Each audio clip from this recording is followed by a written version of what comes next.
ಸಿಂಹ ರಾಶಿಗೆ ಸೂರ್ಯಗ್ರಹ 15ನೇ ತಾರೀಕು ಮೇಲೆ ಬದಲಾವಣೆ ಆಗ್ತಾನೆ. ಆದರೆ 15 ದಿವಸ ಕಷ್ಟ, 15 ದಿವಸ ದುಃಖವನ್ನು ಸಿಂಹ ರಾಶಿಗೆ ಹೇಳ್ತೈತೆ. 15 ದಿವಸ ಕಷ್ಟ, 15 ದಿವಸ ದುಃಖ.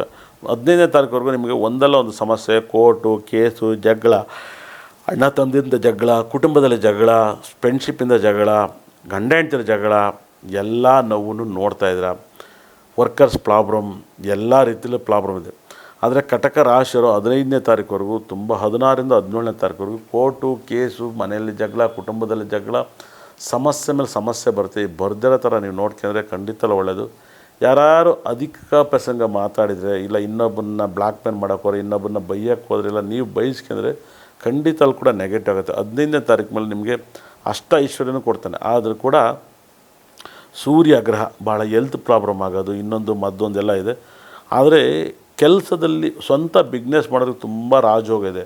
ಗೌರ್ಮೆಂಟ್ ಕೆಲಸ ಮಾಡೋರಿಗೆ ಸಿಂಹ ರಾಶಿಯವರಿಗೆ ತುಂಬ ಕಷ್ಟವನ್ನು, ಯಾಕಂದರೆ ಲಗ್ನದಲ್ಲಿ ಕೇತುಗ್ರಹ, ಸಪ್ತಮದಲ್ಲಿ ರಾಹು, ಅಷ್ಟಮದಲ್ಲಿ ಕುಜ ಮತ್ತು ಶನಿ. ಸಿಂಹ ರಾಶಿಯವರಿಗೆ ಗೌರ್ಮೆಂಟ್ ಕೆಲಸ ಮಾಡೋರಿಗೆ ತುಂಬ ಪ್ರಾಬ್ಲಮ್ ಇದೆ.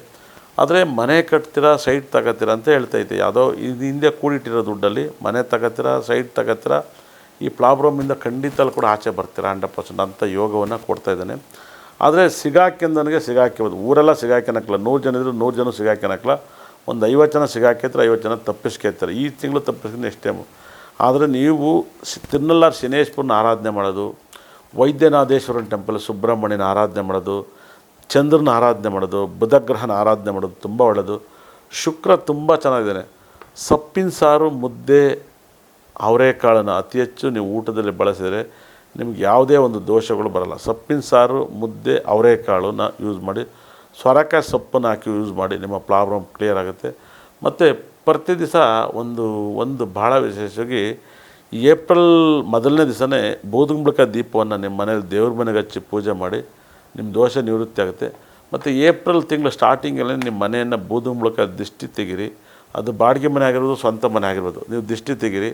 ಮತ್ತು ನಿಮ್ಮ ಪ್ರಾಬ್ಲಮ್ ಕ್ಲಿಯರ್ ಆಗುತ್ತೆ. ಬೂದುಗುಂಬಳಕಾಯಿ ದೀಪದಲ್ಲಿ ಮನೆಗೆ ದೀಪ ಹಚ್ಚಿ, ಮತ್ತು ಏಪ್ರಿಲ್ ತಿಂಗಳಲ್ಲಿ ಬೂದುಗುಂಬಳಕಾಯಲ್ಲಿ ಮನೆಯನ್ನು ಕರ್ಪೂರ ಹಚ್ಬಿಟ್ಟು ಒಂದು ದಿಷ್ಟಿ ತೆಗೆದು ಹೊಡೀರಿ. ನಿಮ್ಮ ಕಷ್ಟಗಳೆಲ್ಲ ಕ್ಲಿಯರ್ ಆಗುತ್ತೆ. 100% ನಿಮ್ಮ ಪ್ರಾಬ್ಲಮಿಂದ ಆಚೆ ಬರ್ತೀರಾ 100%. ಅಂಥ ಯೋಗವನ್ನು ಈ ಒಂದು ನಾನು ಹೇಳೋಂಥ ಪರಿಹಾರವನ್ನು ಮಾಡಿ ತುಂಬ ಕ್ಲಿಯರ್ ಆಗುತ್ತೆ. ಮತ್ತು ಯಾವಾಗಲೂ ಮನೆಯಲ್ಲಿ ವಿಳ್ಯದೆಲೆ ಇಡಿ. ವಿಳ್ಯದೆಲೆನ ಇಟ್ಟಿದಾಗ ಪೂಜೆ ಮನೆಯಲ್ಲಿ ತುಂಬ ರಾಜಯೋಗನ ಕೊಡುತ್ತೆ. ವಿಳ್ಯದೆಲೆ ಎಷ್ಟು ಇಡ್ತೀರೋ ಅಷ್ಟು ಒಳ್ಳೆಯದು. ಅಷ್ಟ ರಾಜಯೋಗನ ಕೊಡೋದ್ರಿಂದ ನಿಮಗೆ ವಿಳ್ಯದೆಲೆ ತುಂಬ ಪಾಸಿಟಿವ್ ಮಾಡುತ್ತೆ, ತುಂಬ ಲಕ್ಕನ್ನು ತಂದು ಕೊಡುತ್ತೆ.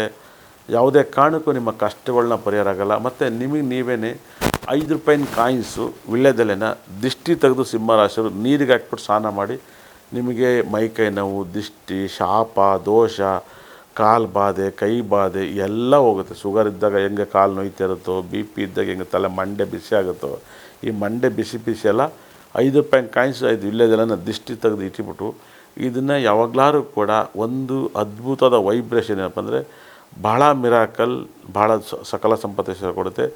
ಆ ₹5 ಜೋಡಿಸಿ ಅದಾದ ನಂತರ ಇದನ್ನು ಕಾಗೆಗೆ ಏನಾದ್ರು ಮಿಕ್ಚರ್ ತೆಗೆದು, ಇಲ್ಲ ಮೊಟ್ಟೆನೋ ಕಾಗೆಗೆ ಊಟ ಹಾಕಿ ದೋಷ ನಿವೃತ್ತಿ ಆಗುತ್ತೆ. ಸ್ನಾನ ಮಾಡಾದಮೇಲೆ ಯಾವಾಗಲಾದ್ರು ಜೋಡಿಸಿದಾಗ ಮಿಕ್ಚರೋ ಮೊಟ್ಟೆನೋ ಕಾಗೆಗೆ ಊಟ ಹಾಕಿ ನಿಮ್ಮ ಪ್ರಾಬ್ಲಮ್ ಕ್ಲಿಯರ್ ಆಗುತ್ತೆ. ಸಿಂಹ ರಾಶಿಯವರಿಗೆ ಈ ಒಂದು ತಿಂಗಳಲ್ಲಿ ತುಂಬ ಕಷ್ಟ ಬರುತ್ತೆ. ಆ ಕಷ್ಟದಿಂದಲೂ ಕೂಡ ನೀವು ಪಾರಾಗ್ತೀರಾ 100%. ನಿಮ್ಮ ಲೈಫಲ್ಲಿ ತುಂಬ ಪಾರಾಗ್ತೀರಾ. ಒಳ್ಳೆಯದಾಗಲಿ.